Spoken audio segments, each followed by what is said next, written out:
Who's responsible for the stress?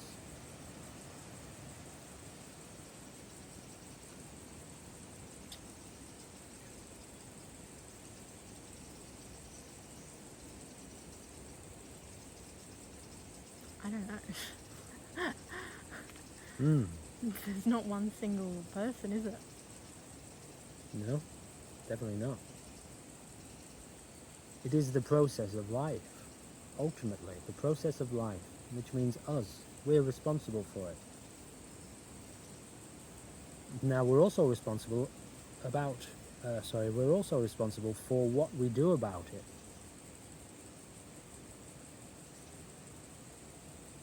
Can you totally detach from it, for a start? That's a question, very important question.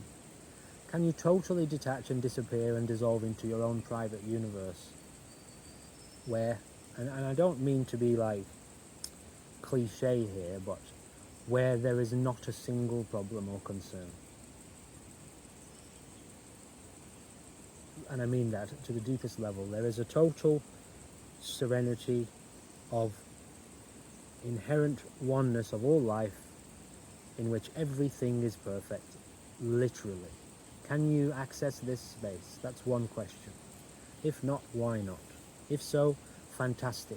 If so, and I mean it, if you can, all right, we can come back and get to work on some of the bullshit that's going on here, some of the absolute idiocy.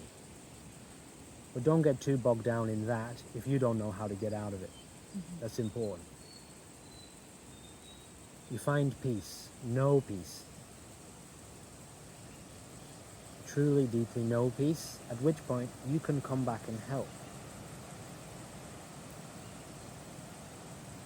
So you can't help if you're attached to everything. You can help in certain ways, but you cannot help in the deepest possible way.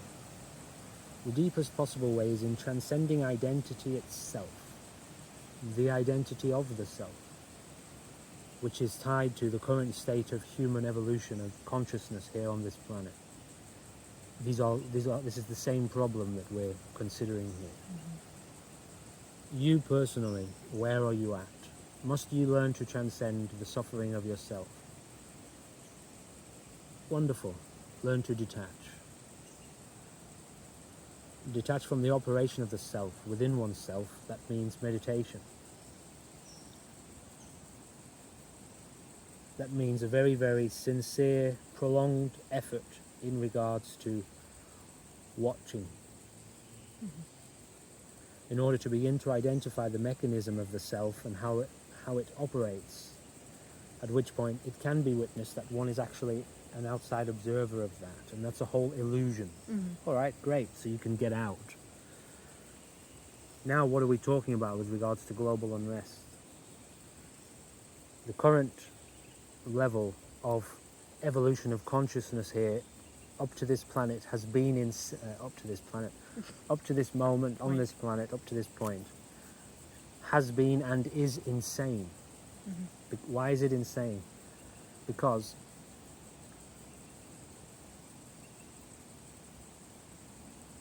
there is this mechanism of the illusion, this function of the illusion, the illusory identity in the brain of the individual, which is a lie.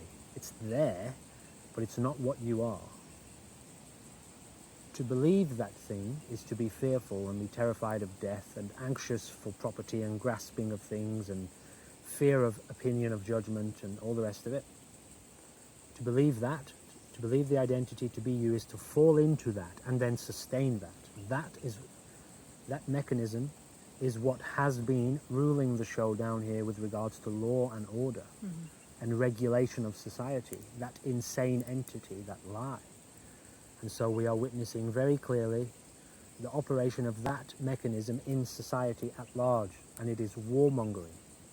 It is hateful, it is terrified, it is possessive, it is manipulative, greedy, all of the corruption of life. It pursues that corruption. It is sustained, it is that corruption sustained.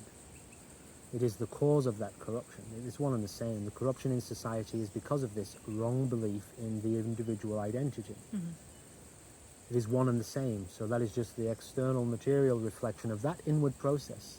But because our level of consciousness up to now has been sustaining that process, And society has been built and sustained as a result of that process. So it is hell for you. Yeah.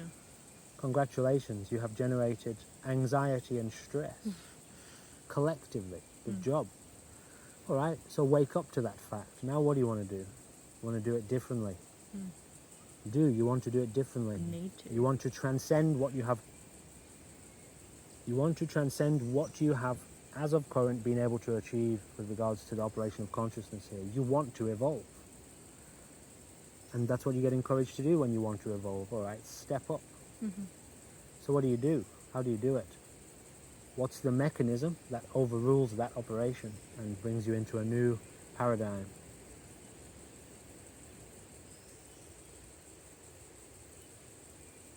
Can be simplified in a single sentence of about 5 words. What are the 5 words? Get out of your head. That entity, that supposed individual person, is sustained in the thought, the psychological process, sustained by memory and attachment to memories and identification with the label of daughter and etc., etc. Through family connections, traditions and culture, all of that is sustained in the human brain. Yeah. Passed on. If you made every single human being on the planet brain dead today, that would be the end of religion, the end of culture, the end of memory, the end of association with label and identity. So what does that tell you about culture and religion and all of these things? They are only sustained in the human brain. Right. Okay, so what do? You get out of your head. The absolute core function of all mystical discipline.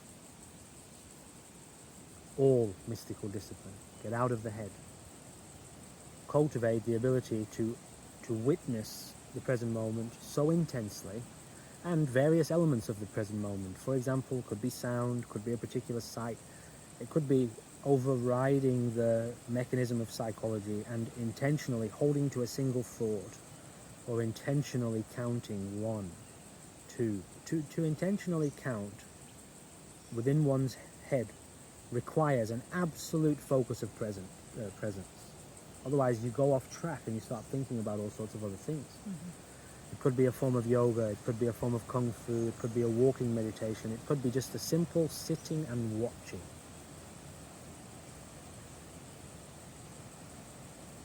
And in that space, which becomes a process, although it is immediate and absolutely right now happening, that practice is very present now experienced. In the same way that putting a flame underneath... Are you on track? Yeah, I got distracted by the dog.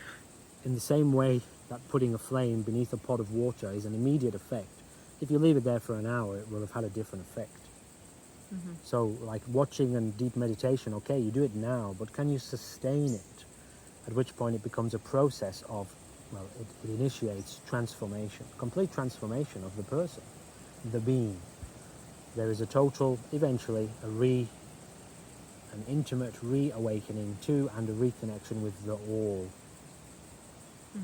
That's it. Which alleviates the stress. The stress that was generated by the illusory, the investment in the illusion, is overwhelmed by the all, the presence of the all. And in that, one can see that there is only naturalness, there has only ever been naturalness. This life that is unfolding is evolving at its own pace, and through that evolution it goes through infinite number of experiences, transformations, of which the current economy and society and experience here is just one current iteration of an infinite number of transformations that life goes through. You are witness to all of that. And what that leads to for the person is total relaxation. Surrender, once again being taken over by the whole of life, which only can see clearly and doesn't have a problem, and quite frankly has nothing to say. In absolute truth, it has nothing to say. It does not need to speak. because it is beyond all concern